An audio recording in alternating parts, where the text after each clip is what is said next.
চলো সন্তু, আজ সোনমার্গের দিকে যাওয়া যাক। ব্যাগ দুটোতে সব জিনিসপত্র ভরে নাও। কাকাবাবু, সোনমার্গে তো আগেও গিয়েছিলাম, আবার ওখানেই যাব? হ্যাঁ, ওই জায়গাটাই বেশি ভালো, ওইখানেই কাজ করতে হবে। কাকাবাবু, আমরা শ্রীনগর যাব না? শ্রীনগরে গিয়ে কি হবে? খালি জল আর জল আর লোকজনের ভিড়। আজ 14 দিন হলো আমরা কাশ্মীরে এসেছি, কিন্তু এখনো শ্রীনগর দেখিনি। এই কথা কেউ বিশ্বাস করবে? আমাদের ক্লাসের ফার্স্ট বয় দীপঙ্কর ওর বাড়ির সবার সঙ্গে গত বছর বেড়াতে এসেছিল কাশ্মীরে। দীপঙ্করের বাবা বলে রেখেছেন, ও পরীক্ষায় ফার্স্ট হলে ওকে প্রত্যেকবার ভালো ভালো জায়গায় বেড়াতে নিয়ে যাবেন। সেই জন্যই তো 2 নম্বরের জন্য সেকেন্ড হয়েও আমার কোনো দুঃখ হয়নি। কাশ্মীর থেকে ফিরে গিয়ে দীপঙ্কর কত গল্প বলেছিল। ডাল হ্রদের উপর কত রকমের সুন্দরভাবে সাজানো বড় বড় নৌকো থাকে। ওখানে সেই নৌকোগুলোর নাম হাউস বোট। আহা, সেই হাউস বোটে থাকতে কি আরাম!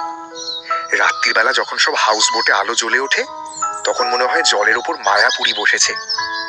শিকারা নামে ছোট ছোট নৌকো ভাড়া পাওয়া যায়, তাইতে চড়ে যাওয়া যায় যেখানে ইচ্ছে সেখানে। মোগল গার্ডেন্স, চশমা শাহী, নেহেরু পার্ক, এইসব জায়গায় কি ভালো ভালো সব বাগান।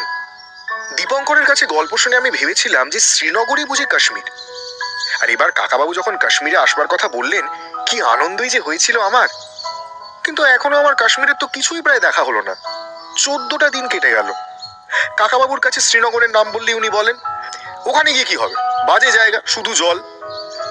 জলের ওপর তো আর ফিতে দিয়ে মাপা যায় না, তাই বোধহয় কাকাবাবুর পছন্দ নয়। সত্যি কথা বলতে কি, কেন যে কাকাবাবু ফিতে দিয়ে পাহাড় মাপছেন তা আমি বুঝতে পারি না। অবশ্যই পেহেলগাঁও জায়গাটাও বেশ সুন্দর, কিন্তু যে জায়গাটা এখনো দেখিনি সেই জায়গাটাই কল্পনায় বেশি সুন্দর লাগে। পেহেলগাঁওয়ে বরফ মাখা পাহাড়গুলো এত কাছে যে মনে হয় এক দৌড়ে চলে যায়। একটা ছোট্ট নদী বয়ে গেছে পেহেলগাঁও দিয়ে। ছোট হলেও নদীটার দারুণ স্রোত, আর জলটা কি ঠান্ডা!